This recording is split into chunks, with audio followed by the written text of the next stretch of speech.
MLB moving 2021 All-Star Game from Atlanta in response to Georgia voting law, USA Today story. Major League Baseball will move its All-Star Game out of Atlanta after the state Georgia passed voting bills that will disproportionately, this is the story of USA Today, affect citizens of color, an action that Commissioner Rob Manfred on Friday said is the best way to demonstrate our values as a sport. MLB's removal of one of its jewel events, which this year will include the draft for the first time, comes after a year in which the COVID-19 pandemic and the killing of George Floyd by a Minneapolis police officer caused the sports industry to reconsider its influence with its society. On March 26th, Georgia Governor Brian Kemp signed legislation passed by both state House, a Republican-led overhaul of state elections, rolling back voting by mail and other absentee ballot efforts, and even banning the distribution of food and water to those standing in line to vote, which, by the way, we're going to verify that. MLB did not specify to which city it relocate the All-Star Game, which, due to its fixed date and lone spot on the sporting calendar, is its biggest corporate event of the year. Tom, give us your thoughts on this. I think it's, first of all, I think it's good when, you know, we're all taking a stand together as citizens, but, you know, this is very political. I mean, there's a lot of small businesses in Georgia that may not, that are not on the left, they're on the right. They're just here, they're independent, and now they're going to be hurt. They were expecting hotel rooms, they were expecting restaurants, they were expecting a lot of things who are coming back for the summer, and there's a lot of small businessmen and people in that local economy who are going to get hurt. And by the way, where do you draw the line on being upset? Where do you draw the line on being upset? You know that, you know what happened with George Floyd and the things that we have to do and the improvements and all the additional ground that we have to take so that everybody's got a chance, and all these things are you know less prevalent. Every new generation that comes along is very, very important. That importance is not diminished, but there's a lot of business people and there's a lot of things there. The Georgia government does something, and both houses, and then everybody's upset, and now all these business folks get hurt. So I'm bummed out about it. But there's things underneath that are very, very important. But I'm really bummed out that the political wave comes over like this and is going to hurt other people in the process. Yeah, I'm going to give a couple different perspectives here. It's so funny because Florida always gets a bad name for just everything. And whether it's politics, whether it's social, whether it's everything, makes poor sports fans. And Georgia's this past year is just basically like, hold my beer, we got this. Whether it was the elections for the Senate run and now this. Just a couple different sides of the coin here. So you talked about the businesses being hurt. They said that $100 million is going to be lost to the state of Georgia. $100 million by that. So that's the tax to Georgia. That's not the underlying revenue to those little companies. Say it again. That's the tax to Georgia. That's not the underlying revenue for everybody that sells hats, T-shirts. You're saying it's bigger than the $100 million. Yeah, the revenue to all the little business people and stuff is much bigger. According to CNBC, they lost $100 million. Did you just catch what happened right there? Like, so when Tom is saying $100 million is just to the state, there's going to be a lot more money that's coming into the local small business. Billions. That's billions. It could be potentially a couple billion. Yeah, keep going. I'm with you on that. By the way, it did get moved to Denver. I don't know if you heard that yet. Which totally makes sense. Okay. So, obviously, big blue state. So, a couple different things here. So, if you have Brian Kemp, the governor of Georgia, who got completely lampooned by Trump all throughout the Senate race. He came out and he said, this is disgusting. This is cancel culture of the highest hypocrisy. This is ridiculous. Like, let's keep politics out of sports. That's what's confusing about it, what you just said. But continue. Okay. Yeah. So keep sports out of politics, keep politics out of sports. And then you have companies like Coke, Delta, Uber, Lyft, PayPal, Under Armour, Estee Lauder. They all pulled out of it. And then obviously when they start pulling out, everyone else starts pulling out of that. But something that has actually manifested certainly during the pandemic and certainly during the BLM movement and social justice movement is that, you know, the whole LeBron shut up and dribble, right? So sports stars and even CEOs are no longer just sticking to business. They are now putting their hands into social issues and into politics, and they're kind of getting deeper involved other than just sticking to business. So sports players aren't just shutting up and dribble. Business people aren't just following the business and focusing on the money. They are taking a stand on social issues. And whether you agree or disagree, those are sort of just two sides of the coin. But sports, business, politics, whether you like it or not, they're sort of all intertwined, and this is sort of the culmination of all that, where the MLB All-Star Game, where you're just like, look, it's an All-Star Game. Why are we making this political? Yeah. It's now all a big shit show. So here's the thing. Officially, we only have one sport left that has not been politicized. Only one. So now I thought baseball was going to stay, neutral and independent. Now there's only one sport out of the top 4 sports that's no longer politicized. Hockey? Hockey is the only one. NFL, hardcore politicized. Well, with all the kneeling and NBA, everything. hardcore. NBA That's is like number far, one. Yeah, far, yeah. far politicized. They didn't even have last names on their jersey. They It's had their just too social- much now. Now you got MLB, and then LeBron comes out and gives a shout out and says, hey, great job, MLB, for standing up. So did Obama. So did a bunch of other people. And they're claiming that what Biden did in the interview with ESPN is gaslighting, because he went up there and he says, I want to applaud the MLB, for standing up for themselves. And let's face it, I mean, you trying to say this is like Jim Crow. This is, you can't even give people water? I mean, what do you mean we can't even give people water? Biden is saying that you can't even give people water. He's saying you can't even, like Jimmy Carter you can't right even there. give people a bottle of water is what he's saying. So you can't go out there. Now, I went and said, okay, that's pathetic if you can't even give the people that are voting bottle of water. Only poll workers Now, can. let me tell you, I got the article, and I got it from Washington Post and Heritage. Let me tell you the difference. Washington Post, hardcore left, Jeff Bezos. Heritage Action, conservative, hardcore right. Okay? I'm going to give you both of them, and you make the decision for yourself. I like that. Okay? So let's go through. Washington Post, the article, if you want to pull it up so people can see the title of it on Washington Post, Expand Access, a Historic Restriction, ? What the Georgia voting law really does. So go up a little bit to the main one. So how does the law limit, go all the way up where it says, how does the law, there you go, how does the law limit voting? It shrinks the window of voters to request mail ballots. Rather than allowing voters to request mail ballots 6 months from election day, the new law says voters can start requesting ballot 78 days out. Okay, so you lost 90 days of asking for it. Counties can begin sending ballots to voters just 29 days before election rather than previous 49 days. It also sets an earlier cutoff date for ballot application requests. Critics say any mail delays with these shorter periods could lead to voter not getting ballots on time or not being able to return there in time. But proponents of the law say voters simply don't need the 180 days they used to have to request ballots, and that moving up the cutoff date makes it less likely voters will receive ballots too late to get them back in time to be counted. Okay, you can make a decision and say you like it, you don't like it, but that's one of them. Next, counties in the state can send mail ballot applications only to voters who request them, as opposed to simply sending every registered voter a ballot application and cannot fill in information ahead of time. Next, by the way, if you guys got comments as I'm going through it. No voter ID requirements.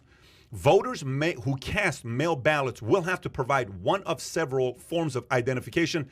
This provision, which replaces the signature match previously used to confirm voter identities, is one of the most controversial because critics say it's likely to disproportionately affect black voters.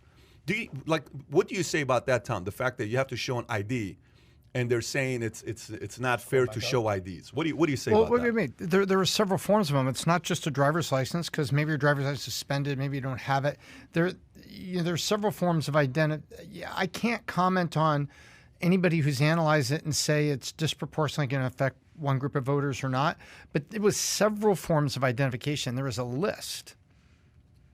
Yeah, so again, but that's one big argument. We'll come back to By the way, it here you in a need minute. one of several forms of And anything you identification to go in and get health care at an emergency room. Coke, who supports this decision with MLB, if you want to go to the annual Coke convention, you have to show your ID when you go in. The level of hypocrisy on what people are saying here is basic ID for me to know who you are. It's not a big deal for you to show your ID. Voters don't have to provide a copy of identification, but could, example, provide a driver's license number, social security, other acceptable identification. This is not a big deal. Next, a limit on the number of ballot drop boxes during early voting. It essentially limits the number of drop boxes in each county to one per early voting site, or one for every 100,000 voters in a county, whichever number is smaller. And the drop boxes can't be conveniently spread over the county. For example, in places where there aren't in-person early voting locations, they all have to be located either in the county election office or at an early voting precinct location. They have to be indoors, which critics say make them less accessible and could lead to crowds where voters are already congregated. Tom, you're shaking your head. That's ridiculous, because what they're saying here is, let's put the boxes in a place where we can watch them and make sure everything's cool. And by the way, if this goes both ways, because either party will be screaming about this based on who won yesterday. You know that. Of course. This is trying to put the boxes in a place where we know where it is and the votes can be counted properly, and we want to put it in a place where it's less likely. We get a third. Yeah, I think that's really stretching and reaching. They're trying to say, here's the drop-off locations. We're going to put them here, here, and here. We're talking. That's their argument, though. That's Washington Post's argument. Let's go to the next one. Shortened early voting in runoff elections. Instead of a minimum of 3 weeks of early voting in runoffs, early voting in runoffs will be held in a single Monday through Friday period. The next one. State lawmakers get much more power over county and local elections, and Republicans have decisive majorities in both state Senate and State House. Today, the law states that the General Assembly will select the chair of the State Elections Board rather than the board being chaired by the Georgia Secretary of State, an elected position. The chair is supposed to be nonpartisan. The State Election Board can investigate county election board and has the power to suspend county election superintendents, though the law limits the state board to suspending 4 at a time.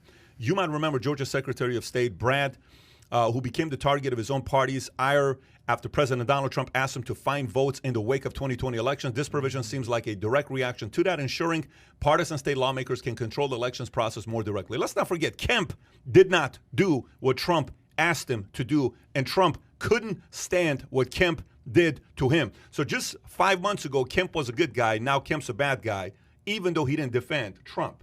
Trump was asking him to take care of him, and didn't happen. Next, a ban on handing out food and water within 150 feet of a polling place. Here comes the truth. Or within 25 feet of any voter. Republicans say this is aimed at stopping outside groups from influencing voters. Democrats say it's supposed to make it harder for people to wait on long lines, particularly on hot or cold days. Election officials are permitting to set up water stations, but they're not required to do so. We're going to go into more details on the one from Heritage Action, because they actually explain what that really means. That means I've stood in line to vote for over an hour, and it was here in Dallas, and it was a warm day.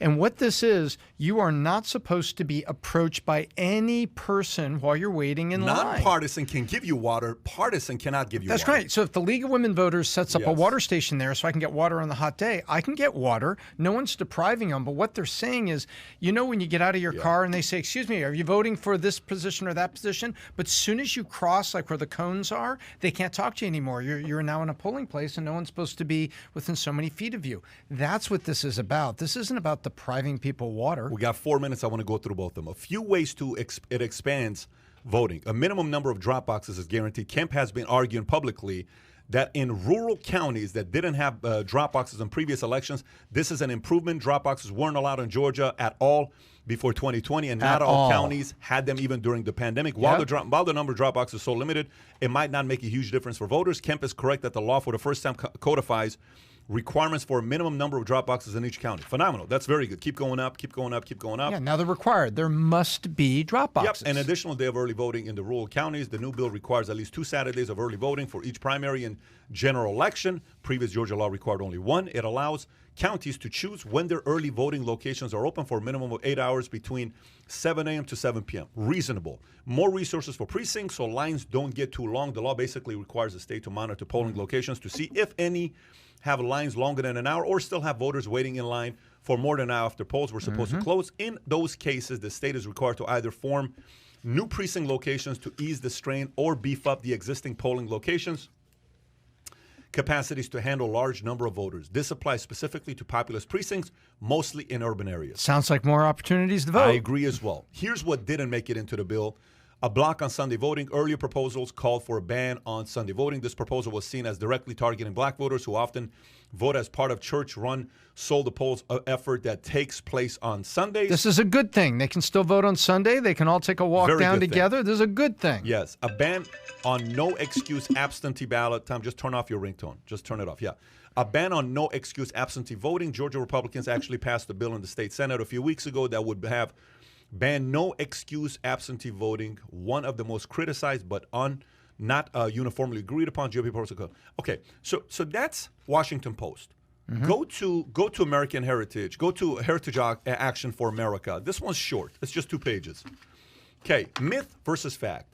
The Georgia election law. Okay, myth number 1: the Georgia election law discourages voting, suppresses votes. Fact: the bill actually preserves or expands ballot access in several important ways. It requires that large precincts with lines more than an hour take hour-long takes steps like adding voting machines and election personnel for the next election to reduce wait times.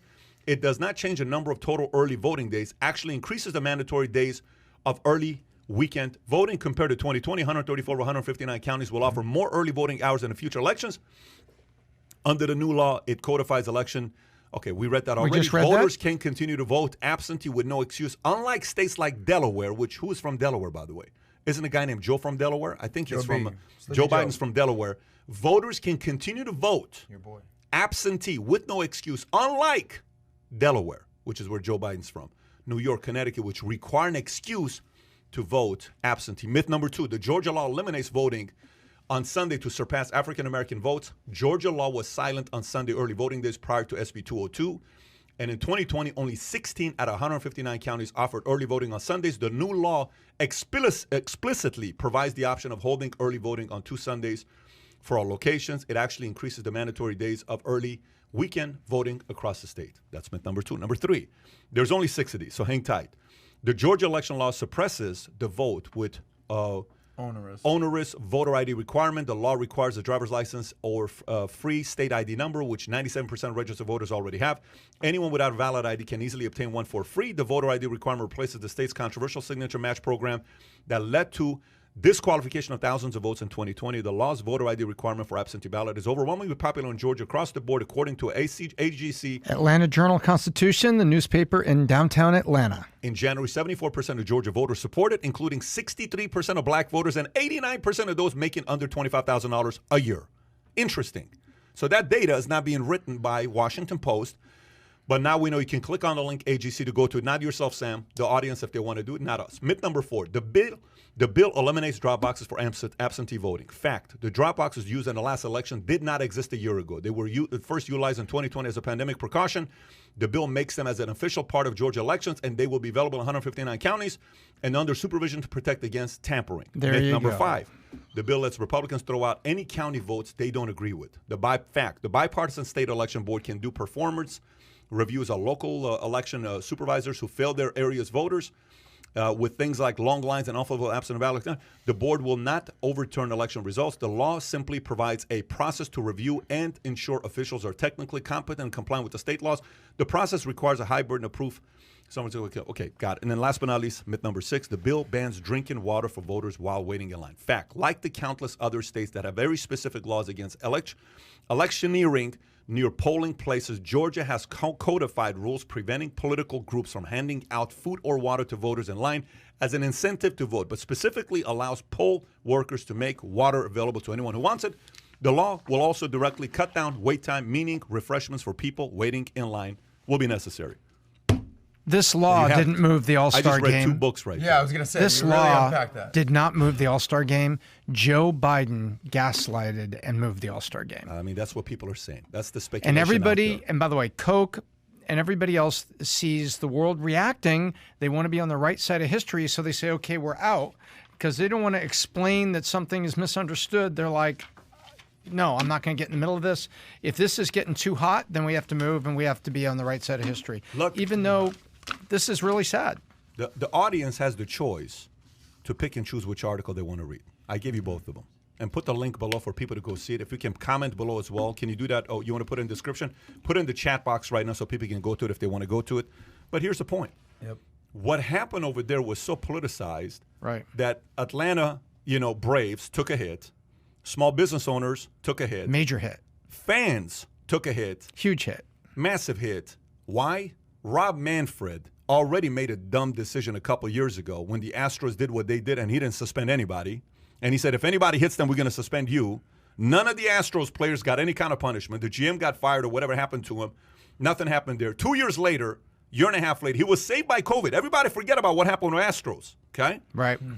Except from some fans that are going on with trash, at the games. Still the beating on Oakland the A's drum. game. Year and Yeah. a half later, he does it again, and he is going to bring back up the bad decision he made with the Astros. But he is using this as a way to win the journalists and the commentators that were trashing him just a year and a half ago for the decision he made with the Astros.